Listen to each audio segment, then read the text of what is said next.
भीड़ बहुत है इस रेस में, लेकिन हमें सिर्फ दौड़ना नहीं है, हमें जीतना है। अगर आप भी अपने सपने को हकीकत में बदलना चाहते हैं और पढ़ाई को अपनी सबसे बड़ी ताकत बनाना चाहते हैं, तो हम पढ़ेंगे वही जो होगा सही। हेलो एवरीवन, आपका स्वागत है इस लेक्चर में। जो 12 जुलाई 2026 का जो बिहार दरोगा का पेपर होने वाला है मेरे भाई, उसमें 30 क्वेश्चंस प्लस आपको इस वीडियो लेक्चर से, इस सिर्फ एक वीडियो लेक्चर से आपका होने वाला है मेरे भाई। तो चलिए शुरू करते हैं आज का इस लेक्चर का 12 जुलाई 2026 का पहला क्वेश्चन की तरफ चलते हैं मेरे भाई। पहला क्वेश्चन आपका है, निम्नलिखित कथनों पर विचार कीजिए। निम्नलिखित कथनों पर विचार कीजिए। सिंधु घाटी सभ्यता के स्थल धौलावीरा से एक विशाल जलाशय और स्टेडियम के साक्ष्य जो मिले हैं, कहाँ मिले हैं बताना है आपको। धौलावीरा को यूनेस्को के विश्व धरोहर सूची में शामिल किया गया है। उपरोक्त में से कौन सा कथन सही है? ये आपका कथन 1 था और ये आपका कथन 2 है मेरे भाई। इसमें से कौन सा सही है? तो इसका राइट आंसर हो जाएगा 1 और 2 दोनों सही है। 1 और 2 दोनों सही है।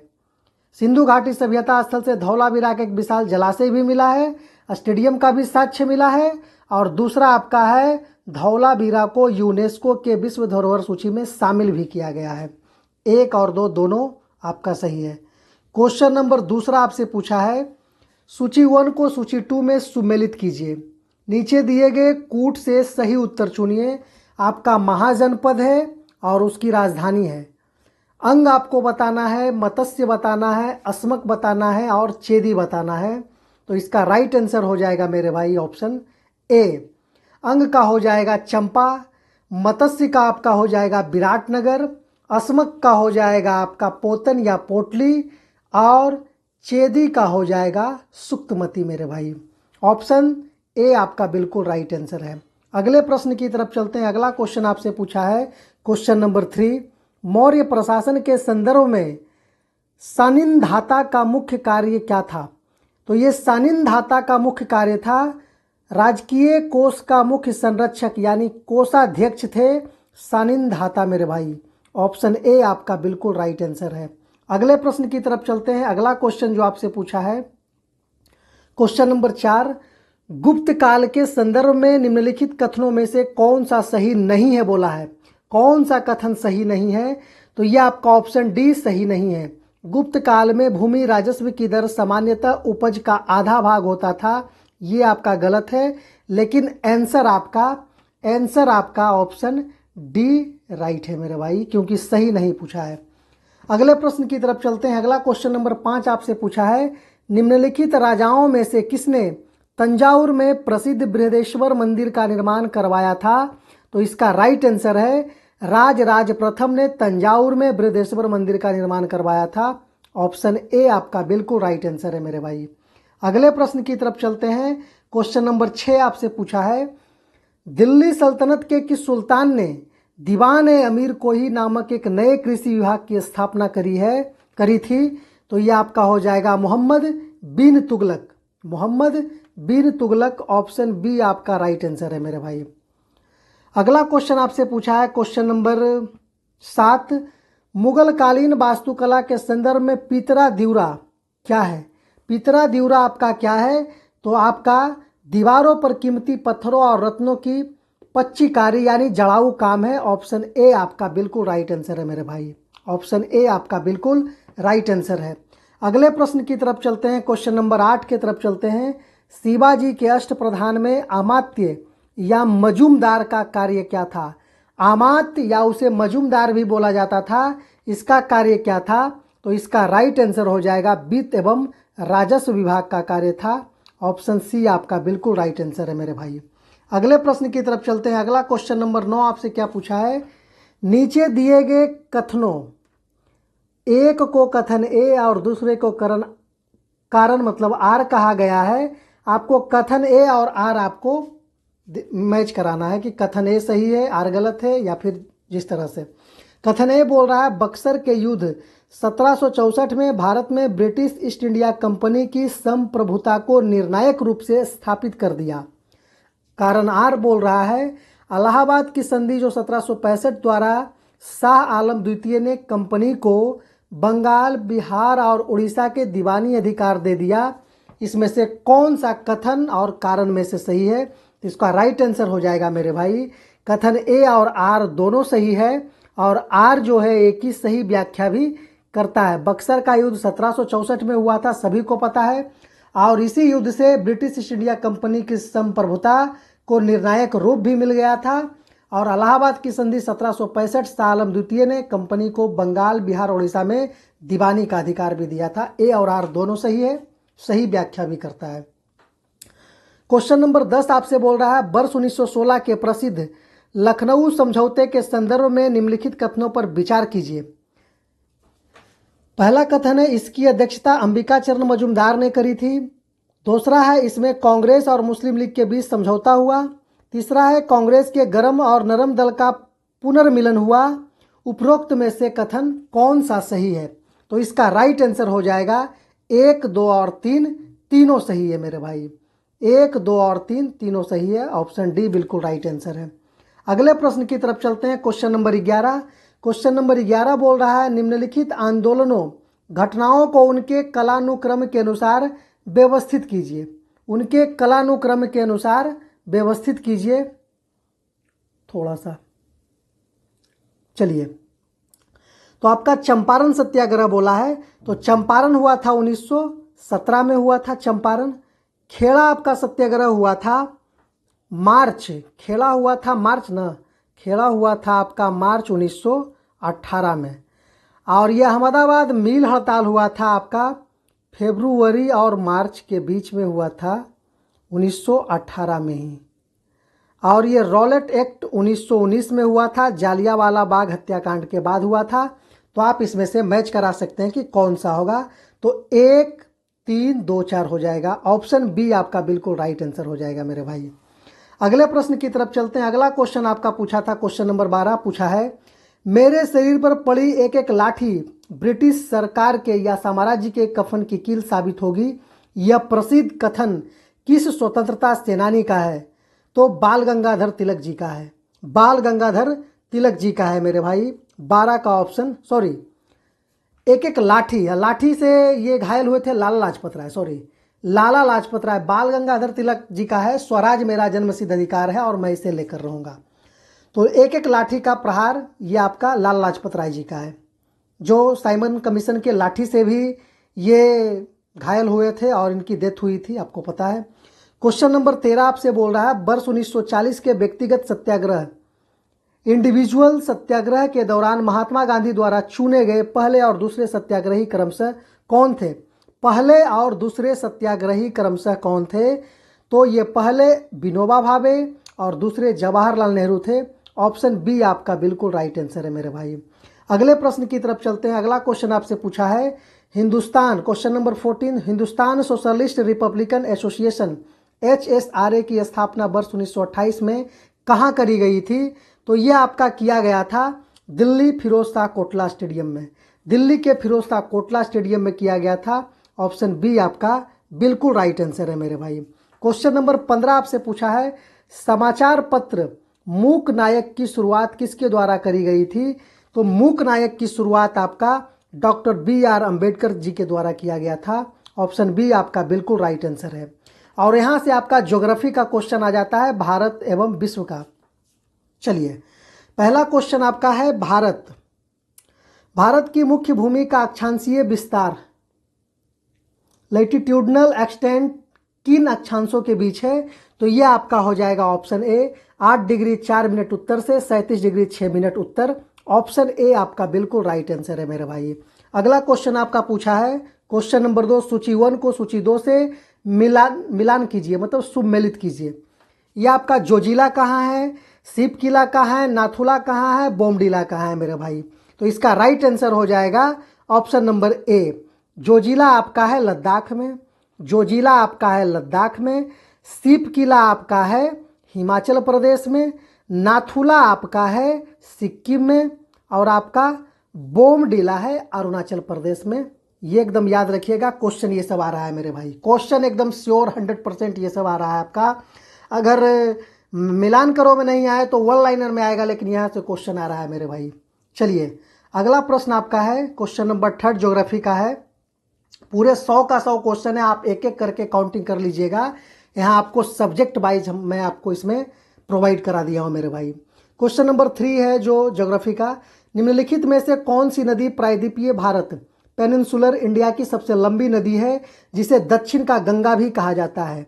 जिसे दक्षिण का गंगा भी कहा जाता है तो ये गोदावरी को कहा जाता है मेरे भाई। दक्षिण का गंगा, साउथ का गंगा गोदावरी को कहा जाता है। फिर आपका स्टेटमेंट बेस्ड आ गया कथन और कारण से क्वेश्चन। कथन ए बोल रहा है भारत के पश्चिमी घाट वेस्टर्न घाट्स में पूर्वी घाट की तुलना में अधिक वर्षा होती है। कथन आर, कारण आर बोल रहा है पश्चिमी घाट दक्षिण पश्चिम मानसून की अरब सागर शाखा के सम्मुख यानी विंडवार्ड साइड में स्थित है, जो नमी से भरी हवाओं को अवरुद्ध करते हैं। ये इसका राइट आंसर क्या हो जाएगा? तो इसका राइट आंसर हो जाएगा मेरे भाई, कथन ए बिल्कुल सही है। भारत के पश्चिमी घाट में पूर्वी घाट की तुलना में अधिक वर्षा होती है, ये बिल्कुल सही है। और आर भी आपका सही है, ऑप्शन ए आपका राइट आंसर हो जाएगा। ए और आर दोनों सही है, और आर जो है ए की सही व्याख्या भी करता है। ऑप्शन ए आपका बिल्कुल राइट आंसर है मेरे भाई। क्वेश्चन नंबर 5 आपसे पूछा है, भारत में रेगूर मिट्टी रेगूर सॉइल को किस अन्य नाम से जाना जाता है और यह किस फसल के लिए सर्वाधिक उपयुक्त है? और यह कह रहा है किस फसल के लिए सर्वाधिक उपयुक्त है, तो रेगूर को काली मिट्टी भी कहा जाता है और यह कपास के लिए उपयुक्त है। ऑप्शन बी आपका बिल्कुल राइट आंसर है, जो आपका गुजरात और महाराष्ट्र वाला इलाका में पाया जाता है मेरे भाई। क्वेश्चन नंबर 6 आपसे ज्योग्राफी का पूछा है, निम्नलिखित कथनों पर विचार कीजिए। अल नीनो जो धारा है प्रशांत महासागर में पेरू के तट के पास एक गर्म जल धारा के उद्भव की घटना है, जो भारतीय मानसून को कमजोर करती है। और ला नीना के बारे में बोला है कि ला नीना के कारण भारत में सामान्य से अधिक वर्षा होती है। कौन सा कथन सत्य है? कौन सा कथन सत्य है? तो इसका राइट आंसर हो जाएगा 1 और 2 दोनों सत्य है। 1 और 2 दोनों सत्य है मेरे भाई। क्वेश्चन नंबर 7 आपसे पूछा है, भूमध्य सागरीय जलवायु की सबसे प्रमुख विशेषता क्या है? भूमध्य सागरीय जलवायु की सबसे प्रमुख विशेषता पूछा है, तो इसका राइट आंसर हो जाएगा भूमध्य सागरीय जलवायु का, तो इसका राइट आंसर हो जाएगा शुष्क ग्रीष्मकाल और आर्द्र शीतकाल, यानी सर्दियों में वर्षा और शुष्क ग्रीष्म गर्मी में मतलब कि थोड़ा ठंडापन, शुष्क और आर्द्र मतलब सर्दियों में वर्षा आपका भूमध्य सागरीय जलवायु की प्रमुख विशेषता है। ऑप्शन सी आपका बिल्कुल राइट आंसर है। क्वेश्चन नंबर 8 की तरफ चलते हैं। क्वेश्चन नंबर 8 आपसे पूछा है, निम्नलिखित में से कौन सी जलसंधि अंतर्राष्ट्रीय तिथि रेखा इंटरनेशनल डेडलाइन के सबसे समानांतर स्थित है? तो यह आपका राइट आंसर हो जाएगा मेरे भाई, बेरिंग जलसंधि। बेरिंग जलसंधि ऑप्शन बी आपका बिल्कुल राइट आंसर हो जाएगा, जो अंतर्राष्ट्रीय तिथि रेखा के सबसे समानांतर स्थित है। क्वेश्चन नंबर 9 की तरफ चलते हैं। क्वेश्चन नंबर 9 आपसे पूछा है, सौर मंडल के किस ग्रह को भोर का तारा, मॉर्निंग स्टार या फिर सांझ का तारा कहा जाता है, तथा जिसका वायुमंडल मुख्य रूप से कार्बन डाइऑक्साइड से बना होता है? जिसका वायुमंडल मुख्य रूप से कार्बन डाइऑक्साइड से बना होता है, तो आपको इसका राइट आंसर हो जाएगा भोर का तारा, शाम का तारा शुक्र को कहा जाता है। अगर ये नहीं भी पता है कि इसका वायुमंडल कार्बन डाइऑक्साइड का बना है, अगर आपको भोर का तारा पता है, सांझ का तारा पता है, तो आप शुक्र को मार दीजिएगा। ऑप्शन सी बिल्कुल राइट आंसर है मेरे भाई। क्वेश्चन नंबर 10 आपसे पूछा है, निम्नलिखित घास के मैदानों को उनके संबंधित देशों या महाद्वीपों से सुमेलित कीजिए। आपका प्रेरी पूछा है, तो प्रेरी आपका हो जाएगा उत्तरी अमेरिका। प्रेरी आपका हो जाएगा उत्तरी अमेरिका। पंपास आपका हो जाएगा अर्जेंटीना। पंपास आपका अर्जेंटीना। बेल्ट हो जाएगा दक्षिण अफ्रीका। और आपका डाउन्स हो जाएगा ऑस्ट्रेलिया मेरे भाई। तो डाउन्स ऑस्ट्रेलिया सी आपका 4 का सी किसमें है? 4 का सी इसमें है, 4 का सी इसमें है। आप इस तरह से भी मैच करा सकते हैं। और 2 का पंपास का अर्जेंटीना है, पंपास का अर्जेंटीना। ऑप्शन ए आपका बिल्कुल राइट आंसर है मेरे भाई। चलिए अगले प्रश्न की तरफ चलते हैं। यह आपका इंडियन पॉलिटी से आपका क्वेश्चन आ गया है।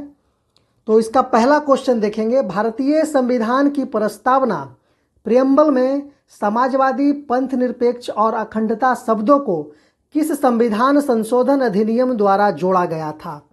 भारतीय संविधान की प्रस्तावना में समाजवादी, पंथ निरपेक्ष और अखंडता शब्दों को किस संविधान संशोधन अधिनियम के द्वारा जोड़ा गया था? तो इसका राइट आंसर हो जाएगा 42वां संविधान संशोधन 1976 में जो हुआ था उसके अंतर्गत ये जोड़ा गया था मेरे भाई। अगला क्वेश्चन नंबर 2 आपका है, सूची 1 को सूची 2 से मिलान करें। आपका मौलिक अधिकार, राज्य के नीति निर्देशक तत्व, आपातकालीन उपबंध, संविधान संशोधन की प्रक्रिया, ये कौन कौन सी देश से लिया गया है मेरे भाई? तो यह आपका मौलिक अधिकार आपको पता है कि अमेरिका से लिया गया है। राज्य के नीति निर्देशक तत्व आयरलैंड से लिया गया है। आपका आपातकालीन उपबंध जर्मनी के वेइमर संविधान से लिया गया है। डी आपका हो जाएगा। बाकी बच गया सी, संविधान संशोधन की प्रक्रिया आपका दक्षिण अफ्रीका से लिया गया है। तो BADC ऑप्शन ए में है, आपका ए बिल्कुल राइट आंसर है मेरे भाई। अगले प्रश्न की तरफ चलते हैं। अगला क्वेश्चन नंबर 3 आपसे पूछा है, भारतीय संविधान के अनुच्छेद 21 के तहत प्राण और दैहिक स्वतंत्रता के संरक्षण में निम्नलिखित में से कौन सा अधिकार शामिल माना गया है?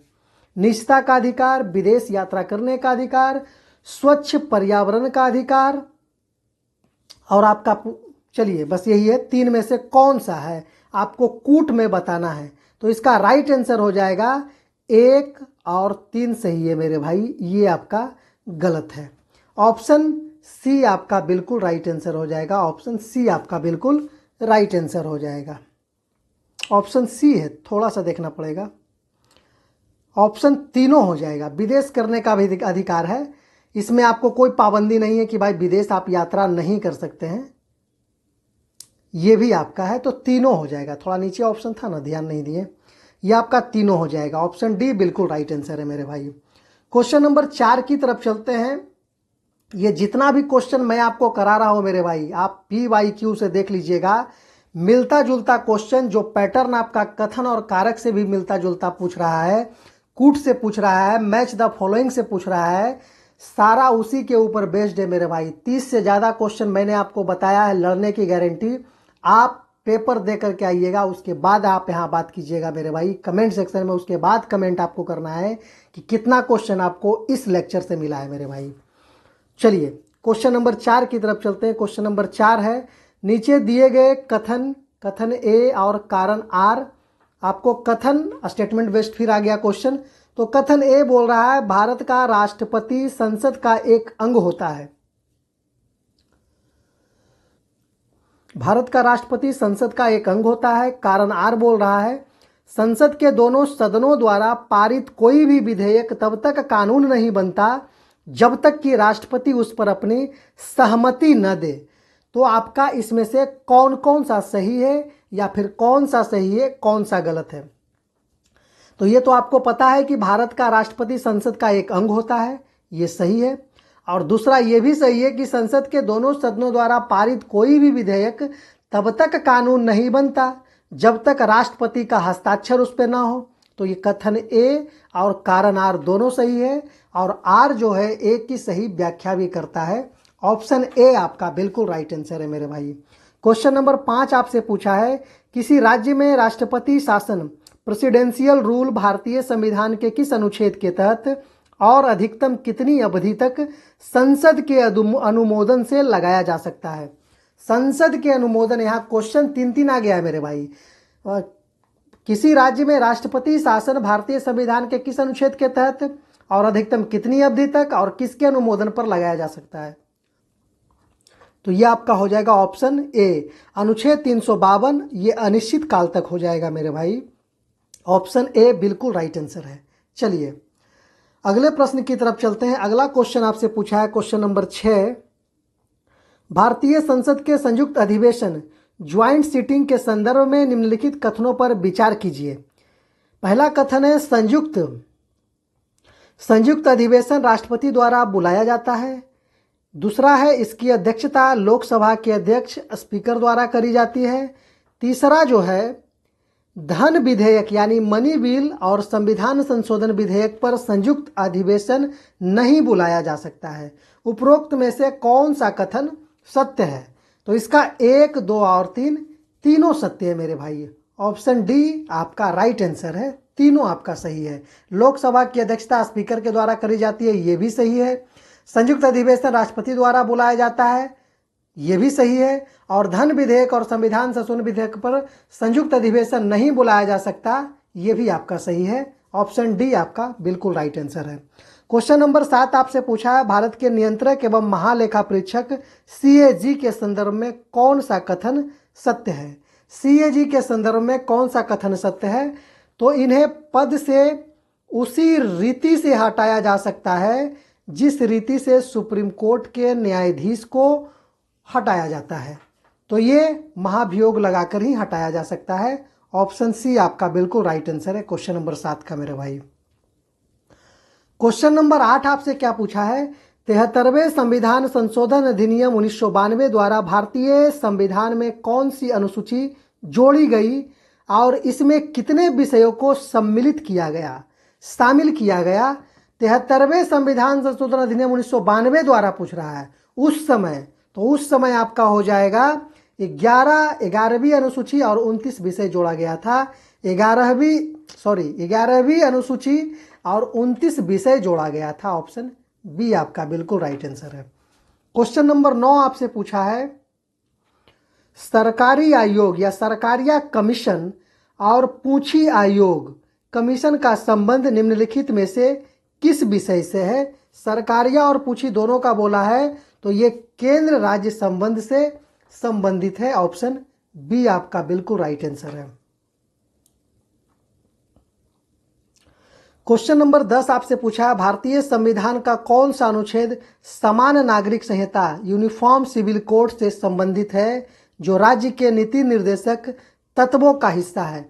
यूनिफॉर्म सिविल कोड से रिलेटेड है और राज्य के नीति निर्देशक तत्वों का हिस्सा है, तो ये अनुच्छेद 44 हो जाएगा मेरे भाई। अनुच्छेद 44 आपका हो जाएगा। ऑप्शन बी आपका बिल्कुल राइट आंसर है। अब चलिए इंडियन इकोनॉमी की तरफ बढ़ते हैं। पहला क्वेश्चन आपसे पूछा है भारत में राष्ट्रीय आय नेशनल इनकम की गणना वर्तमान में किस संस्था द्वारा की जाती है? तो इसका राइट आंसर हो जाएगा राष्ट्रीय सांख्यिकी कार्यशाला NSO के द्वारा करी जाती है, NSO के द्वारा करी जाती है मेरे भाई। चलिए क्वेश्चन नंबर 2 आपसे पूछा है यदि भारतीय रिजर्व बैंक RBI नगद आरक्षित अनुपात CRR में वृद्धि करता है तो इसका अर्थव्यवस्था पर क्या प्रभाव पड़ेगा? CRR में अगर RBI वृद्धि करता है तो अर्थव्यवस्था पर क्या प्रभाव पड़ेगा? तो इसका राइट आंसर हो जाएगा बाजार में तरलता यानी लिक्विडिटी कम होगी और मुद्रास्फीति पर नियंत्रण लगेगा। ऑप्शन बी आपका बिल्कुल राइट आंसर है। क्वेश्चन नंबर 3 आपसे पूछा है छिपी हुई बेरोजगारी जिसे प्रच्छन्न बेरोजगारी भी कहा जाता है डिस्गाइज्ड अनएम्प्लॉयमेंट का मुख्य अर्थ क्या है?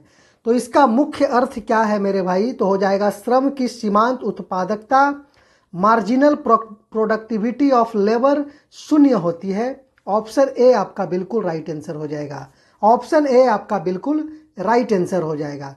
क्वेश्चन नंबर 4 आपसे पूछा है कथन और कारक से है। कथन ए बोल रहा है भारत में वस्तु एवं सेवा कर GST एक अप्रत्यक्ष कर यानी इनडायरेक्ट टैक्स है जिसने देश को एकल साझा बाजार बना दिया। कारण आर है GST ने केंद्र और राज्यों द्वारा लगाए जाने वाले कई अप्रत्यक्ष करों को प्रतिस्थापित यानी सबज्यूम कर दिया है। तो इसमें से कथन ए या आर दोनों में से कौन सही है या दोनों सही है? तो इसका राइट आंसर हो जाएगा कथन ए और कारण आर दोनों सही है और आर जो है एक की सही व्याख्या भी करता है मेरे भाई। ऑप्शन ए आपका बिल्कुल राइट आंसर है। क्वेश्चन नंबर 5 आपसे पूछा है निम्नलिखित में से कौन सा सूचकांक नीति आयोग द्वारा जारी नहीं किया जाता है? नहीं बोला है, नीति आयोग द्वारा जारी नहीं किया जा सकता है। तो ये ह्यूमन डेवलपमेंट इंडेक्स ये नीति आयोग द्वारा जारी नहीं किया जाता है। कमेंट सेक्शन में आपको बताना है ये किस संस्था के द्वारा जारी किया जाता है। चलिए अब जनरल साइंस की तरफ चलते हैं, जो आपका फिजिक्स, केमिस्ट्री एंड बायोलॉजी और फिर आपका इन्वायरमेंट से, पर्यावरण से भी रिलेटेड क्वेश्चन आपको यहाँ रहेगा मेरे भाई। चलिए पहला क्वेश्चन आपसे पूछा है साइंस से, प्रकाश वर्ष, लाइट ईयर किसका मात्रक है और एक प्रकाश वर्ष का मान कितना होता है? तो इसका राइट आंसर हो जाएगा प्रकाश वर्ष, ये दूरी का मात्रक है और इसका एक प्रकाश वर्ष का मान होता है 9.46 गुने 10 के power 15 metre, 10 to the power 15 metre मेरे भाई। चलिए ये आपका ऑप्शन बी बिल्कुल राइट आंसर है। अगला क्वेश्चन आपसे पूछा है, जब चलती हुई बस अचानक ब्रेक लगाती है तो उसमें बैठे यात्री आगे की ओर झुक जाते हैं, इसे न्यूटन के किस नियम द्वारा समझाया जा सकता है? इसे न्यूटन के किस नियम द्वारा, न्यूटन के प्रथम नियम या फिर जड़त्व का नियम के द्वारा इसे समझाया जा सकता है? बहुत पुराना क्वेश्चन है, रिपीटेड है, लेकिन हर बार गलती बच्चों से होता है मेरे भाई। चलिए तो ध्यान दीजिएगा, आराम से पढ़ के जाना है और ईमानदारी से एक बार, दो बार, तीन बार, जितना बार हो सके रिवीजन करके जाना है। यहाँ से क्वेश्चन 30 प्रश्न लड़ने की गारंटी है मेरे भाई। आप वहाँ पेपर में जाने के बाद और यहाँ आ करके आपको कमेंट सेक्शन में रिप्लाई करना है कि कितना क्वेश्चन आपका मैच किया है। तो चलिए क्वेश्चन 3 की तरफ चलते हैं। क्वेश्चन 3 आपसे पूछा है, निकट दृष्टि दोष मायोपिया से पीड़ित व्यक्ति के चश्मे में किस लेंस का उपयोग किया जाता है और इसमें प्रतिबिंब कहाँ बनता है? निकट 3 अक्षर का है ना आपका, तो 4 अक्षर वाला लेंस लगाना है।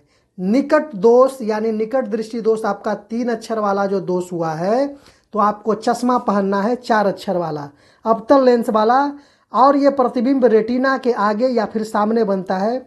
ऑप्शन बी आपका बिल्कुल राइट आंसर है। अगर दूरदृष्टि दोष, इसको हाइपरमेट्रोपिया से पीड़ित व्यक्ति को अगर होगा तो उसे दूर क्या है, दूर आपका दो शब्द से मिलकर बना है, तो इसको 3 लेंस वाला यानी उत्तल लेंस का पहनना है चश्मा मेरे भाइयों, उत्तल लेंस का चश्मा पहनना है। ऑप्शन बी आपका बिल्कुल इस क्वेश्चन का आंसर है। चलिए अब सूची 1 को सूची 2 से मिलान कीजिए। कूट है उपकरण और ऊर्जा रूपांतरण। कह रहा डायनेमो, डायनेमो क्या करता है? डायनेमो क्या करता है? विद्युत मोटर क्या करता है? लाउड स्पीकर क्या करता है? सोलर सेल क्या करता है मेरे भाई? तो डायनेमो तो आपको सबको पता है कि यांत्रिक ऊर्जा को विद्युत ऊर्जा में बदल देता है। डायनेमो यांत्रिक ऊर्जा को विद्युत ऊर्जा में बदल देता है। विद्युत मोटर आपको पता है विद्युत ऊर्जा को यांत्रिक ऊर्जा में बदल देता है। मतलब इसको याद करने का तरीका क्या है? विद्युत मोटर, इसमें जब करंट देंगे तो इससे कोई मशीन चलेगा, पंखा चलेगा, चक्की मिल चलेगा, है ना? तो विद्युत ऊर्जा को यांत्रिक यंत्र चलाएगा। लाउड स्पीकर क्या है? ये आपका विद्युत ऊर्जा को ध्वनि ऊर्जा में बदल देगा। और फिर सोलर सेल क्या है? प्रकाश ऊर्जा को विद्युत ऊर्जा में बदल देता है। ये ऑप्शन सी हो जाएगा। तो इसका राइट आंसर BADC किस में है? BADC ऑप्शन ए में हो जाएगा मेरे भाई। ऑप्शन ए बिल्कुल राइट आंसर है। क्वेश्चन नंबर 5 की तरफ चलते हैं। क्वेश्चन नंबर 5 आपसे पूछा है, परमाणु के नाभिक यानी न्यूक्लियस में कौन से कण उपस्थित होते हैं तथा नाभिक की खोज किसने करी थी? दो क्वेश्चन है मेरे भाई। परमाणु के नाभिक न्यूक्लियस में कौन से कण उपस्थित होते हैं और नाभिक की खोज किसने करी थी? तो इसका राइट आंसर हो जाएगा, परमाणु के नाभिक में प्रोटॉन उपस्थित होते हैं और नाभिक के खोज यानी न्यूट्रॉन की खोज रदरफोर्ड ने किया था। रदरफोर्ड ने किया था। इत्था पर नाचो, एक ट्रिक है मेरे भाई, इत्था पर नाचो, इत्था पर नाचो। इसे इलेक्ट्रॉन से थॉमसन हो जाएगा, प्रोटॉन से रदरफोर्ड हो जाएगा, न्यूट्रॉन से चैडविक हो जाएगा। इसे भी याद रखना है मेरे भाई, प्रोटॉन और न्यूट्रॉन रदरफोर्ड हो जाएगा। अगला क्वेश्चन आपका हो जाएगा, परमाणु के नाभिक में कौन से कण? तो आपका प्रोटॉन और न्यूट्रॉन, और नाभिक की खोज रदरफोर्ड ने करी थी। ये चीज ध्यान देना है। चलिए क्वेश्चन नंबर 6 आपसे पूछा है, जंग लगने पर लोहे का भार में क्या परिवर्तन होता है और यह किस प्रकार की अभिक्रिया है? जंग लगने पर लोहे के भार में क्या परिवर्तन होता है और यह किस प्रकार की अभिक्रिया है?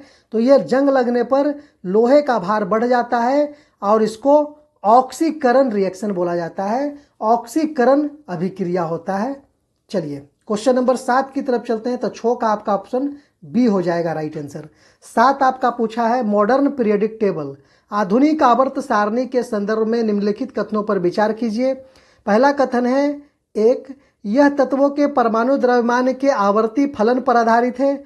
दूसरा आपसे पूछा है कि इसकी खोज मोशले ने करी थी। और तीसरा आपसे पूछा है कि इसमें 18 वर्ग 18 ग्रुप्स और 7 आवर्त यानी पीरियड्स होते हैं। तो आपको बताना है इसमें से कौन सा सही है। तो इसका राइट आंसर मेरे भाई हो जाएगा 2 और 3 सही है। 2 और 3 सही है इसका राइट आंसर। मोस्ले ने खोज करी थी, ये भी सही है।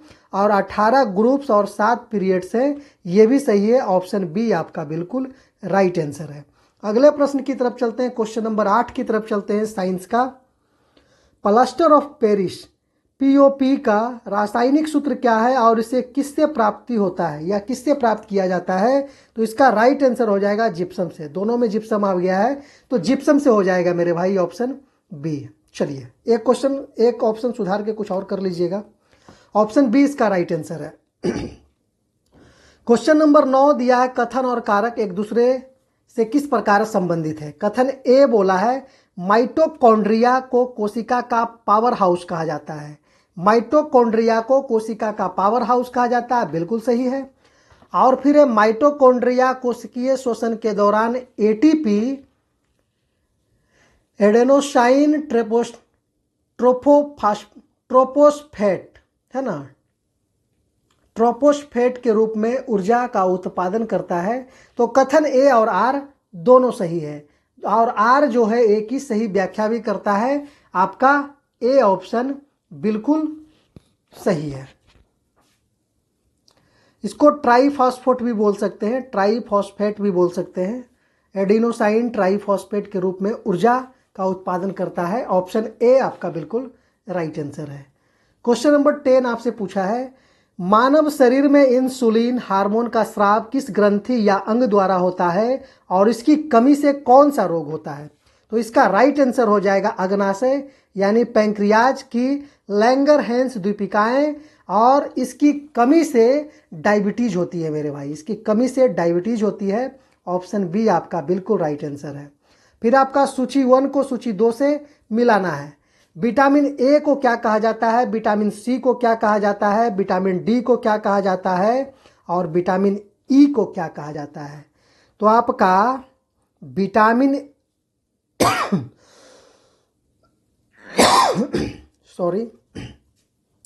विटामिन ए को आपका रेटिनॉल कहा जाता है मेरे भाई। विटामिन सी को आपका एस्कॉर्बिक एसिड बोला जाता है। विटामिन डी को आपका कैल्सीफेरॉल बोला जाता है। और 3 का डी हो जाएगा ना, ये कैल्सीफेरॉल डी हो जाएगा। विटामिन डी को कैल्सीफेरॉल और विटामिन ई हो जाएगा आपका टेकोफेरॉल। Vitamin E tocopherol. तो ऑप्शन BADC आपका ऑप्शन ए में है मेरे भाई। ए इसका राइट आंसर हो जाएगा। ये सब क्वेश्चन आपका एकदम बिल्कुल आ रहा है मेरे भाई। क्वेश्चन नंबर 12 आपसे पूछा है निम्नलिखित में से कौन सा रोग विषाणु यानी वायरस के कारण नहीं होता बल्कि जीवाणु बैक्टीरिया के कारण होता है। बल्कि जीवाणु बैक्टीरिया के कारण होता है। तो ये आपका टिटेनस है। ये आपका वायरस के कारण नहीं बल्कि बैक्टीरिया के कारण होता है। ऑप्शन सी ये टिटेनस जंग लगे हुए सामान से या वस्तु से कटने पे या कील गड़ने पे ये टिटेनस होता है, गंदगी अंदर जाने के बाद मेरे भाई। चलिए अगला क्वेश्चन आपसे पूछा है क्वेश्चन नंबर 13। प्रकाश संश्लेषण फोटोसिंथेसिस की प्रक्रिया में पौधे द्वारा किस गैस का अवशोषण किया जाता है और सौर ऊर्जा किस ऊर्जा में बदलती है। तो सौर ऊर्जा किस ऊर्जा में बदलती है। तो ये आपका कार्बन डाइऑक्साइड का अवशोषण करती है और सौर ऊर्जा रासायनिक ऊर्जा में बदलती है। ऑप्शन बी आपका बिल्कुल राइट आंसर है। एक से एक और शानदार क्वेश्चन मैं आपके लिए लेकर के आया हूँ मेरे भाई। अगर आपको अच्छा लगे तो चैनल जरूर सब्सक्राइब कीजिएगा, बेल आइकन भी प्रेस कर लीजिएगा मेरे भाई।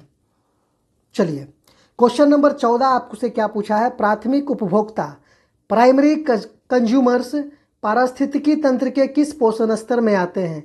प्राथमिक उपभोक्ता पारिस्थितिकी तंत्र के किस पोषण स्तर में आते हैं। तो इसका राइट आंसर हो जाएगा शाकाहारी जीव जैसे हिरन और खरगोश, या आपका शाकाहारी जीव में आते हैं। ऑप्शन ए बिल्कुल राइट आंसर है।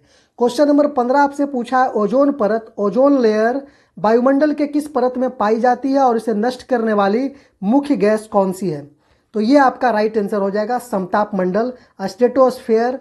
और ये क्लोरोफ्लोरोकार्बन को नष्ट करने वाली मुख्य, इसे नष्ट करने वाली मुख्य गैस। अच्छा, ओजोन परत को, ओजोन लेयर को मतलब क्षतिग्रस्त पहुंचाती है आपका CFC क्लोरोफ्लोरोकार्बन मेरे भाई। ऑप्शन बी आपका बिल्कुल राइट आंसर है। क्वेश्चन नंबर 16 की तरफ चलते हैं। क्वेश्चन नंबर 16 आपसे पूछा है निम्नलिखित में से कौन सा रामसर स्थल बिहार में स्थित एकमात्र आर्द्र भूमि है? बिहार में स्थित एकमात्र आर्द्र भूमि है तो यह आपका हो जाएगा कांवर झील या कांवर ताल झील भी बोला जाता है। ऑप्शन आपका ए बिल्कुल राइट आंसर है। आपको कमेंट में बताना है मेरे भाई कि ये कहाँ है, कांवर ताल झील कहाँ लोकेटेड है, ये आपको कमेंट सेक्शन में बताना है। क्वेश्चन नंबर 17 आपसे पूछा है ध्वनि की तीव्रता को मापने की इकाई क्या है और मानव कान के लिए कितनी ध्वनि सुरक्षित मानी जाती है? ध्वनि को मापने के लिए डेसिबल आपको पता है और ये 45 से 60 डेसिबल मानव कान के लिए ध्वनि सुरक्षित मानी जाती है। ऑप्शन बी आपका बिल्कुल राइट आंसर है मेरे भाई। अगला क्वेश्चन आपका है कृत्रिम वर्षा, आर्टिफिशियल रेन कराने के लिए बादलों पर किस रसायन का छिड़काव किया जाता है? तो कृत्रिम वर्षा कराने के लिए सिल्वर आयोडाइड, सिल्वर आयोडाइड रसायन का छिड़काव बादलों पर किया जाता है। ऑप्शन बी आपका बिल्कुल राइट आंसर है। क्वेश्चन नंबर 19 आपसे पूछा है अनुवांशिकी का जनक, फादर ऑफ जेनेटिक्स किसे कहा जाता है जिसे मटर के पौधे पर अपना प्रयोग किया था? जिन्होंने मटर के पौधे पर अपना प्रयोग किया था और फादर ऑफ जेनेटिक्स के नाम से जाना जाता है, ये हर कोई जानता है मेरे भाई, ग्रेगर जॉन मेंडल। तो कुछ कुछ क्वेश्चन आपका एग्जाम में रिपीट भी होने वाला है, ये भी ध्यान देना है। चलिए अगला क्वेश्चन आपका साइंस का क्वेश्चन खत्म होने वाला है। लाइकेन किन दो जीवों के बीच का सहजीवी संबंध है जो वायु प्रदूषण के अच्छे सूचक माने जाते हैं? जो वायु प्रदूषण के अच्छे सूचक माने जाते हैं तो इसका राइट आंसर हो जाएगा कवक और शैवाल। कवक और शैवाल के बीच, फंगी और एल्गाई के बीच होता है, कवक और शैवाल के बीच। ऑप्शन बी आपका बिल्कुल राइट आंसर है मेरे भाई। अब करंट अफेयर से आपका क्वेश्चन है जो बहुत ज़्यादा इंपॉर्टेंट है, बहुत ज़्यादा रोल यहाँ आपको प्ले करने वाला है रिजल्ट में मेरे भाई। तो चलिए करंट अफेयर्स का पहला क्वेश्चन शुरू करते हैं। जनवरी 2026 में संपन्न हुए भारतीय विज्ञान कांग्रेस, इंडियन साइंस कांग्रेस के 11वें सत्र का आयोजन कहाँ किया गया? तो 11वें जनवरी 2026 में संपन्न हुआ 11वें सत्र भारतीय विज्ञान कांग्रेस का कहाँ आयोजन हुआ? तो इसका राइट आंसर हो जाएगा बेंगलुरु में मेरे भाई। इसका राइट आंसर ऑप्शन बी हो जाएगा बेंगलुरु। वर्ष 2025 के प्रतिष्ठित नोबेल शांति पुरस्कार से किसे सम्मानित किया गया? तो इसका राइट आंसर हो जाएगा निहोन हिंडाक्यो, जापानी संगठन है, इसे नोबेल शांति पुरस्कार से सम्मानित किया गया है, निहोन हिंडाक्यो को। क्वेश्चन नंबर 2 का आपका ए हो जाएगा। क्वेश्चन नंबर 3 की तरफ चलते हैं। क्वेश्चन नंबर 3 आपसे पूछा है नीति आयोग द्वारा वर्ष 2025 के अंत में जारी राष्ट्रीय बहुआयामी गरीबी सूचकांक के अनुसार भारत में गरीबी दर में सबसे तीव्र गिरावट दर्ज करने वाली राज्य कौन सा है? सबसे तीव्र गिरावट दर्ज करने वाला राज्य आपका है बिहार है मेरे भाई। सबसे गरीबी दर, सबसे तीव्र गिरावट दर्ज करने वाला राज्य आपका बिहार है। ऑप्शन बी बिल्कुल राइट आंसर है। क्वेश्चन नंबर 4 की तरफ चलते हैं। क्वेश्चन नंबर 4 आपसे पूछा है हाल ही में चर्चा में रहा मिशन दिव्य अस्त्र निम्नलिखित में से किस रक्षा प्रणाली से संबंधित है? तो इसका राइट आंसर हो जाएगा अग्नि 5 मिसाइल का MIRV तकनीक के साथ सफल परीक्षण करने का ये रक्षा प्रणाली से संबंधित है मेरे भाई। ऑप्शन ए बिल्कुल राइट आंसर हो जाएगा। क्वेश्चन नंबर 5 आपका बजट से आया है। केंद्रीय बजट 2025-26 के अनुसार वित्तीय वर्ष 2025-26 के लिए भारत का राजकोषीय घाटा सकल घरेलू उत्पाद GDP का कितना प्रतिशत अनुमानित रखा गया है? तो इसका राइट आंसर हो जाएगा 4.9%। 4.9% रखा गया है GDP का मेरे भाई। ऑप्शन नंबर सी बिल्कुल राइट आंसर है। COP30 जलवायु परिवर्तन सम्मेलन का आयोजन वर्ष 2025 में कहाँ किया गया था? तो ये आपका राइट आंसर हो जाएगा बेलेम, ब्राजील में। बेलेम ब्राजील में हो जाएगा मेरे भाई। ये आपका राइट आंसर ऑप्शन बी हो जाएगा। अगला प्रश्न आपसे पूछा है भारत में क्वेश्चन नंबर 7, भारत में वर्तमान मुख्य चुनाव आयुक्त chief election commission of India कौन है? यह आपको कमेंट में बताना है मेरे भाई कौन है। अभी राजीव कुमार है या ज्ञानेश कुमार है या फिर कोई और है, आपको बताना है। या आपको कमेंट में आपको इसका रिप्लाई देना है मेरे भाई कमेंट में। चलिए क्वेश्चन नंबर 8 की तरफ चलते हैं। क्वेश्चन नंबर 8 बताना है, हाल ही में 2025-26 में भारत के किस पड़ोसी देश ने स्वयं को पूरी तरह से डिजिटल और कैशलेस अर्थव्यवस्था घोषित करने की दिशा में रुपे कार्ड नेटवर्क को व्यापक रूप से अपनाया है? तो इसका राइट आंसर हो जाएगा नेपाल। केछा हाल खबर छो नेपाल राबरो छा, ये आपका नेपाल का है मेरे भाई। ऑप्शन ए बिल्कुल राइट आंसर है। इसरो द्वारा वर्ष 2025-26 में चंद्रमा के दक्षिणी ध्रुव से नमूने वापस लाने के लिए कौन सा मिशन डिजाइन किया गया है? तो इसका राइट आंसर हो जाएगा चंद्रयान 4। चंद्रयान 4 ऑप्शन ए बिल्कुल राइट आंसर हो जाएगा मेरे भाई। क्वेश्चन नंबर 10 की तरफ चलते हैं। क्वेश्चन नंबर 10 आपसे पूछा है, खेलो इंडिया यूथ गेम्स 2025 की पदक तालिका में कौन सा राज्य शीर्ष स्थान पर रहा है? तो ये राइट आंसर हो जाएगा महाराष्ट्र। ये राइट आंसर हो जाएगा आपका Maharashtra option b. Question number 11 आपसे पूछा है, फ्रांस के सर्वोच्च नागरिक सम्मान grand cross of the legion of honour से हाल ही में किस भारतीयों को सम्मानित किया गया है? तो ये आपका राइट आंसर हो जाएगा मेरे भाई, नरेंद्र मोदी जी को सम्मानित किया गया है। ऑप्शन बी आपका बिल्कुल राइट आंसर है।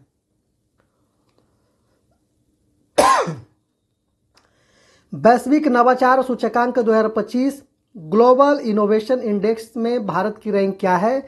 तो इसका राइट आंसर हो जाएगा 40वां रैंक है मेरे भाई। सॉरी, ऑप्शन ए बिल्कुल राइट आंसर है। क्वेश्चन नंबर 13 की तरफ चलते हैं। भारत के किस राज्य में देश के पहले डिजिटल साइंस पार्क की आधारशिला रखी गई है?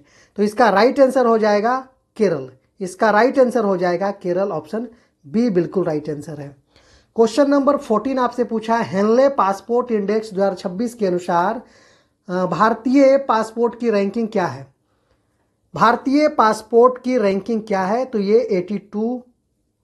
82वां रैंक है आपका भारतीय पासपोर्ट का, हेनले पासपोर्ट इंडेक्स 2026 के अनुसार। तो इसका राइट आंसर ऑप्शन बी हो जाएगा मेरे भाई। क्वेश्चन नंबर 15 आपसे पूछा है, वर्ष 2026 में होने वाले पुरुष T20 विश्व कप की संयुक्त मेजबानी कौन सा देश कर रहा है? 2026 में होने वाले पुरुष T20 विश्व कप की संयुक्त मेजबानी कौन सा देश कर रहे हैं? तो इसका राइट आंसर हो जाएगा भारत और श्रीलंका। भारत और श्रीलंका ऑप्शन ए बिल्कुल राइट आंसर हो जाएगा। 16 नंबर आते हैं, केंद्र सरकार द्वारा शुरू की गई पीएम सूर्य घर मुफ्त बिजली योजना के तहत कितने करोड़ घरों को 300 यूनिट तक मुफ्त बिजली प्रदान करने का लक्ष्य रखा गया है? सूर्य घर, पीएम सूर्य घर मुफ्त बिजली योजना के तहत कितने करोड़ घरों को 300 यूनिट तक मुफ्त बिजली प्रदान करने का लक्ष्य रखा गया है? तो इसका राइट आंसर हो जाएगा 1 करोड़ घर तक मुफ्त बिजली 300 यूनिट देने का ये लक्ष्य रखा गया है। ऑप्शन बी आपका राइट आंसर हो जाएगा मेरे भाई। क्वेश्चन नंबर 17 आपसे पूछा है, किस देश ने हाल ही में ब्रिक्स गठबंधन में शामिल न होने का निर्णय लिया जबकि उसे इसके लिए आमंत्रित किया गया था, लेकिन उन्होंने गठबंधन में शामिल ब्रिक्स के गठबंधन में शामिल न होने का निर्णय लिया? ये कौन सा देश है? तो ये आपका अर्जेंटीना है। ऑप्शन बी आपका बिल्कुल राइट आंसर है मेरे भाई। क्वेश्चन नंबर 18 की तरफ चलते हैं। दादा साहब फाल्के पुरस्कार 2025 से किसे सम्मानित किया गया? तो इसका राइट आंसर हो जाएगा मिथुन दा को। मिथुन चक्रवर्ती जी को 2025 का दादा साहब फाल्के पुरस्कार से सम्मानित किया गया। क्वेश्चन नंबर 19 से आपका व्यास सम्मान 2025 के विजेता कौन है? व्यास सम्मान 2025 के विजेता कौन है? तो इसका राइट आंसर हो जाएगा पुष्पा भारती। ऑप्शन ए मेरे भाई, ऑप्शन ए आपका राइट आंसर हो जाएगा। क्वेश्चन नंबर 20 आपसे पूछा है, देश का वह पहला राज्य कौन सा बन गया है जिसने विधानसभा में समान नागरिक संहिता यूसीसी विधेयक पारित कर इसे लागू किया है? यूसीसी यानी यूनिफॉर्म सिविल कोड लागू किया है मेरे भाई। थोड़ा सा तो इसका राइट आंसर हो जाएगा मेरे भाई उत्तराखंड। इसका राइट आंसर हो जाएगा ऑप्शन बी उत्तराखंड। चलिए क्वेश्चन नंबर 21 की तरफ चलते हैं। क्वेश्चन नंबर 21 आपसे पूछा है, संयुक्त राष्ट्र ने वर्ष 2026 को किस अंतर्राष्ट्रीय वर्ष के रूप में घोषित किया है? तो इसका राइट आंसर हो जाएगा ऑप्शन नंबर सी अंतर्राष्ट्रीय श्रेणी और चारागाह वर्ष के रूप में घोषित किया है संयुक्त राष्ट्र ने 2026 को, वर्ष 2026 को घोषित किया है। एकदम बिल्कुल शानदार और सटीक क्वेश्चन, और ये क्वेश्चन आपका मोस्ट वीवीआई है मेरे भाई, ये क्वेश्चन आपका परीक्षा में आ रहा है। चलिए अगला क्वेश्चन आपसे पूछा है क्वेश्चन नंबर 22, वर्तमान में भारत के राष्ट्रीय सुरक्षा सलाहकार एनएसए कौन है? चलिए ये हल्का क्वेश्चन है, इजी है, और आपको इसका भी रिप्लाई कमेंट सेक्शन में देना है मेरे भाई। इसका भी रिप्लाई आपको कमेंट सेक्शन में देना है, कौन है।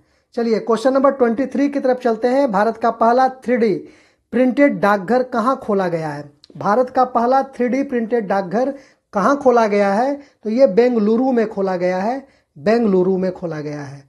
क्वेश्चन 24 आपसे पूछ रहा है, वर्ष 2025-26 के लिए रेलवे बजट में बिहार के किस रूट पर नई वंदे भारत एक्सप्रेस और अमृत भारत ट्रेनों के विस्तार की घोषणा की गई है? तो इसका राइट आंसर हो जाएगा उपयुक्त सभी। पटना दिल्ली में भी चलेगी, पटना हावड़ा में भी चलेगी, गया कोलकाता में भी चलेगी, वंदे भारत एक्सप्रेस और अमृत भारत एक्सप्रेस। चलिए क्वेश्चन नंबर 25 आपसे क्या पूछा है, भारत में नेट जीरो कार्बन उत्सर्जन का लक्ष्य किस वर्ष तक प्राप्त करने का संकल्प लिया है? नेट जीरो कार्बन उत्सर्जन का लक्ष्य भारत ने कब तक संकल्प लिया है कि 0% कार्बन हम उत्सर्जन करेंगे मेरे भाई? तो ये राइट आंसर आपका हो जाएगा ऑप्शन नंबर सी 2070। सोचिए 2070 नेताओं की चाल सोचिए, लेकिन थोड़ा सा कठिन तो है, लेकिन 70 टारगेट है। अगला पार्टी आएगी फिर भुला जाएगी। ये किस तरह से चलती है ये गवर्नमेंट जाने मेरे भाई। चलिए अब आपका आ गया बिहार स्पेशल। बिहार स्पेशल से भी कुछ क्वेश्चन कभी कभी रहता है, तो इससे भी कुछ क्वेश्चन आप देख लीजिए मेरे भाई। बिहार का कुल भौगोलिक क्षेत्रफल कितना है और यह भारत के कुल क्षेत्रफल का कितना प्रतिशत है? भारत के कुल क्षेत्रफल का कितना प्रतिशत है? तो ये हो जाएगा इसका राइट आंसर 94,163 वर्ग किलोमीटर, और यह भारत के कुल क्षेत्रफल का 2.86% है। ऑप्शन ए आपका बिल्कुल राइट आंसर है। क्वेश्चन नंबर 2 आपसे पूछ रहा है, वर्ष 2011 की जनगणना के अनुसार बिहार का जनसंख्या घनत्व पॉपुलेशन डेंसिटी कितना है और देश में इसका कौन सा स्थान है? क्वेश्चन देख रहे हैं किस तरह से है, 2 in 1 है मेरे भाई। क्वेश्चन तो आना ही है, और क्वेश्चन आपको बार बार आपको इसको पढ़ के जाना है, रिपीट कर लेना है मेरे भाई। तो इसका राइट आंसर हो जाएगा 1106 व्यक्ति प्रति वर्ग किलोमीटर, और ये बिहार का जनसंख्या घनत्व में स्थान देश में प्रथम स्थान है मेरे भाई। ऑप्शन ए आपका बिल्कुल राइट आंसर है। अगला क्वेश्चन है, निम्नलिखित में से कौन सी नदी बिहार में गंगा नदी में उत्तर दिशा यानी बाएं तट से आकर नहीं मिलती है बल्कि दक्षिण दिशा से मिलती है? दक्षिण से मिलती है, तो इसका राइट आंसर हो जाएगा सोन नदी। इसका राइट आंसर हो जाएगा ऑप्शन सी फॉर सोन नदी। सोन नदी आपका राइट आंसर हो जाएगा मेरे भाई। क्वेश्चन नंबर 4 आपसे पूछा है, बिहार के किस जिले में देश का पहला बापू टावर 6 मंजिला तांबे का स्तूप बनकर तैयार हुआ है और आम जनता के लिए खोला गया है? बिहार के किस जिले में यह पहला बापू टावर 6 मंजिला तांबे का स्तूप बनकर तैयार हुआ है और आम जनता के लिए खोला गया है? मोस्ट वीवीआई क्वेश्चन है मेरे भाई। ये क्वेश्चन आपका आ रहा है, इसका राइट आंसर हो जाएगा पटना के गर्दनी बाग में। पटना के गर्दनी बाग में ऑप्शन बी आपका बिल्कुल राइट आंसर है मेरे भाई। बिहार आर्थिक सर्वेक्षण 2025-26 के अनुसार राज्य में सर्वाधिक प्रति व्यक्ति आय पर कैपिटा इनकम वाला जिला कौन सा है? तो इसका राइट आंसर हो जाएगा पटना। इसका राइट आंसर पटना। चलिए क्वेश्चन नंबर 6 आपसे पूछा है मेरे भाई, बिहार के किस लोक नृत्य कला को हाल ही में अंतर्राष्ट्रीय स्तर पर पहचान दिलाने के लिए जीआई टैग या सांस्कृतिक धरोहर के रूप में प्रमोट किया गया है? तो ये राइट आंसर आपका हो जाएगा झिझिया। झिझिया नृत्य है जिसको अंतर्राष्ट्रीय स्तर पर पहचान देने के लिए जीआई टैग यानी सांस्कृतिक धरोहर के रूप में प्रमोट किया गया है। ऑप्शन डी आपका बिल्कुल राइट आंसर है मेरे भाई। क्वेश्चन नंबर 7 आपसे पूछा है, बिहार में तिलका मांझी विश्वविद्यालय कहाँ स्थित है और तिलका मांझी को अंग्रेजों द्वारा कहाँ फांसी दी गई थी? तो इसका राइट आंसर है option number b, Tilka Manjhi Bhagalpur में स्थित है और अंग्रेजों द्वारा फांसी भागलपुर में ही दिया गया था इनको। ऑप्शन बी आपका बिल्कुल राइट आंसर है। क्वेश्चन नंबर 8 की तरफ चलते हैं। क्वेश्चन नंबर 8 आपसे पूछा है, वर्ष 1912 में कांग्रेस का 27वां अधिवेशन बिहार में कहाँ आयोजित हुआ था और इसके अध्यक्ष कौन थे? तो 1912 में 27वां अधिवेशन बांकीपुर पटना में हुआ था जिसकी अध्यक्षता आर.एन. माधोलकर कर रहे थे। ऑप्शन ए आपका बिल्कुल राइट आंसर है। क्वेश्चन नंबर 9 आपसे पूछा है, बिहार सोशलिस्ट पार्टी का औपचारिक गठन वर्ष 1934 में अंजुम इस्लामिया हॉल पटना में हुआ था। इसके अध्यक्ष कौन थे? तो ये आपका आचार्य नरेंद्र देव थे मेरे भाई, आचार्य नरेंद्र देव थे। ये आपको क्वेश्चन, ये भी आपका एकदम VVI है, क्वेश्चन आ रहा है मेरे भाई। चलिए क्वेश्चन नंबर 10 आपसे पूछा है, निम्नलिखित में से कौन सा वन्यजीव अभयारण्य या राष्ट्रीय उद्यान बिहार के पश्चिम चंपारण जिले में स्थित है? तो बिहार के पश्चिम चंपारण में आपका स्थित है वाल्मीकि राष्ट्रीय उद्यान आपका ऑप्शन बी बिल्कुल राइट आंसर है। तो बिहार, यहाँ से बिहार जीके खत्म हो गया। अब आप आइए स्टैटिक जीके में प्रवेश करते हैं मेरे भाई। स्टैटिक जीके आपसे पूछा है, अंतर्राष्ट्रीय न्यायालय international court of justice ICJ का मुख्यालय कहाँ स्थित है और इसमें कुल कितने न्यायाधीश होते हैं? तो इसका राइट आंसर हो जाएगा, ये दी हेग नीदरलैंड में है और इसमें 15 न्यायाधीश होते हैं। ऑप्शन बी बिल्कुल राइट आंसर है मेरे भाई। International court of justice the Hague में है, नीदरलैंड में दी हेग है, मतलब दी हेग नीदरलैंड में है और 15 इसमें कुल न्यायाधीश होते हैं। सूची 1 को सूची 2 से मैच कराइए। काजीरंगा बोला है तो काजीरंगा आपका हो जाएगा, पता है आप लोगों को, काजीरंगा आसाम हो जाएगा। कान्हा नेशनल पार्क हो जाएगा मध्य प्रदेश। आपका केबुल लामजाओ मणिपुर हो जाएगा और शिमलीपाल उड़ीसा हो जाएगा। BADC ऑप्शन ए में है मेरे भाई। ऑप्शन ए आपका बिल्कुल राइट आंसर हो जाएगा। क्वेश्चन नंबर 3 की तरफ चलते हैं। क्वेश्चन नंबर 3 आपसे पूछा है, OPEC organisation of the petroleum exporting countries का मुख्यालय कहाँ स्थित है? तो इसका राइट आंसर हो जाएगा option number b, Vienna Austria में स्थित है। ऑप्शन बी बिल्कुल राइट आंसर है। एक से एक लाजवाब शानदार क्वेश्चन का जखीरा मेरे भाई।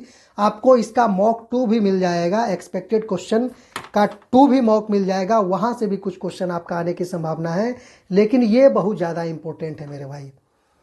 चलिए क्वेश्चन नंबर 4 आपका है, प्रसिद्ध पुस्तक विंग्स ऑफ फायर किसकी आत्मकथा है? विंग्स ऑफ फायर हमारे missile man doctor APJ Abdul Kalam ji की आत्मकथा है। ऑप्शन ए बिल्कुल राइट आंसर है। कथक किस क्षेत्र का शास्त्रीय नृत्य है? क्लासिकल डांस है और इसके प्रसिद्ध कलाकार पंडित बिरजू महाराज का संबंध किस घराने से था? तो इसका राइट आंसर मेरे भाई ऑप्शन बी हो जाएगा। कथक उत्तर भारत का हो जाएगा, उत्तर प्रदेश स्पेशली लखनऊ कालका बिंदादीन घराना से। तो एक वीडियो मैं आपको क्लासिकल डांस के ऊपर और घराना के ऊपर बना करके प्लेलिस्ट में डाला गया है मेरे भाई, आप इसे देख लीजिएगा। घराना से अगर एक क्वेश्चन भी बाहर चला गया तो आके कमेंट में जो आपको बोलना है बोल सकते हैं मेरे भाई। टोटल घराना का लगभग 100 से ज़्यादा क्वेश्चन आपको घराना के ऊपर उस वीडियो लेक्चर में मिल जाएगा और क्लासिकल डांस जितना टोटल है, टोटल आपको उसमें मिल जाएगा। आप जाकर के प्ले लिस्ट में देख लीजिएगा मेरे भाई। क्वेश्चन नंबर 6 आपसे पूछा है, विश्व पर्यावरण दिवस कब मनाया जाता है और पहली बार किस वर्ष मनाया गया था? तो ये राइट आंसर हो जाएगा आपका। विश्व पर्यावरण दिवस मनाया जाता है आपका 5 जून को, और ये पहली बार 1974 को मनाया गया था। पहली बार विश्व पर्यावरण दिवस 1974 को मनाया गया था। यहाँ इंपॉर्टेंट आपका पर्यावरण दिवस तो सबको ही जान रहा है मेरे भाई, लेकिन पहली बार किस वर्ष मनाया गया था ये आपका इंपॉर्टेंट है, तो डेट याद रख लीजिएगा, 1974 को पहली बार मनाया गया। क्वेश्चन नंबर 7 आपसे पूछा है, रेड क्रॉस संस्था के संस्थापक कौन थे, इसका मुख्यालय कहाँ है? तो रेड क्रॉस संस्था के संस्थापक हेनरी ड्यूनेंट थे और इसका मुख्यालय जेनेवा में है। ऑप्शन ए आपका बिल्कुल राइट आंसर है। क्वेश्चन नंबर 8 आपसे पूछा है, भारत में परमाणु ऊर्जा कार्यक्रम का जनक किसे माना जाता है? तो ये आपका राइट आंसर है, डॉक्टर होमी जहांगीर भाभा जी को माना जाता है परमाणु ऊर्जा कार्यक्रम का जनक। क्वेश्चन 9 आपसे पूछा है मेरे भाई, दक्षिण एशियाई क्षेत्रीय सहयोग संगठन सार्क की स्थापना किस वर्ष हुई थी और इसका सचिवालय कहाँ है? इसका सचिवालय कहाँ है? तो इसका राइट आंसर हो जाएगा 1985 में इसकी स्थापना हुई थी और इसका मुख्यालय काठमांडू में है, नेपाल काठमांडू में है मेरे भाई। चलिए क्वेश्चन नंबर 10 आपका पूछा है, यक्षगान। यक्षगान कर्नाटक महान आपको मैंने उस ट्रिक में भी बताया और यहाँ भी बता रहा हूँ। यक्षगान किस राज्य का प्रमुख लोक नृत्य रंगमंच नृत्य है? तो कर्नाटक का एक से एक शानदार ट्रिक के साथ नृत्य वाला भी मैं आपको उसमें भी, उस क्लास में भी, उस लेक्चर में भी मैं आपको कराया हूँ, वहाँ भी चाहे तो आप जाकर के देख सकते हैं मेरे भाई। चलिए अब यहाँ क्वेश्चन आपका रीजनिंग और मैथ से भी कुछ पूछा जाता है, 5-10 क्वेश्चन, तो वहाँ से भी क्वेश्चन आपको यहाँ दे दिया गया। वीडियो काफ़ी लंबा हो गया, लगभग 1 घंटा का मेरे भाई, तो इसको बनाते नहीं है, बहुत आसान है, आप चाहें तो इसे बना सकते हैं। आपका बस आपको इसका टिक करा देते हैं मेरे भाई, टिक करा देते हैं, अगर कहेंगे तो बना भी सकते हैं। कह रहा यदि कोई धनराशि साधारण ब्याज की एक निश्चित दर पर 5 वर्षों में स्वयं की दोगुनी हो जाती है, 5 वर्ष में बोल रहा है स्वयं की दोगुनी हो जाती है, तो वही धनराशि कितने वर्षों में स्वयं की 4 गुनी हो जाएगी मेरे भाई? चलिए रेट ऑफ इंटरेस्ट क्या हो जाएगा? P into 100 multiply P into 5, यानी मूलधन गुने 100 बटा समय गुने दर, समय गुने दर आपका हो जाएगा। तो P से P गया, 5 से आ जाएगा 20%। फिर आपको बोला है 4P, क्या हो जाएगा? 5 वर्षों में स्वयं की दोगुनी और वही धनराशि स्वयं की 4 गुनी, 4P हो जाती है। पहले P थी फिर 4P हो गई, तो 3P का इंक्रीमेंट हो गया। तो यहाँ से आप टाइम निकाल सकते हैं, 3P मल्टीप्लाई 100 बटा P इंटू 20, P से P चला गया, 20 से 20 पंचे 100, यानी 15 वर्ष आपका राइट आंसर हो जाएगा मेरे भाई। आप कहेंगे तो डिटेल्स और आसानी से आप कमेंट सेक्शन में कर दीजिएगा, तो इसका 5-10 क्वेश्चन जो भी है अलग से एक छोटा सा वीडियो बना दूंगा मेरे भाई, आपका भी टाइम वेस्ट नहीं होगा और कम टाइम में आप इसे रिवाइज भी कर लीजिएगा। तो चलिए दूसरा का आपका आंसर हो जाएगा ऑप्शन नंबर ए मेरे भाई, 500 दूसरा का आंसर हो जाएगा ऑप्शन ए, बिल्कुल राइट आंसर है। तीसरा नंबर आपका देखिए क्या बोल रहा है, ए और बी मिलकर एक कार्य को 12 दिन में, बी और सी एक कार्य को 15 दिन में, सी और ए 20 दिनों में, ए अकेला उस कार्य को कितना दिन में पूरा करेगा?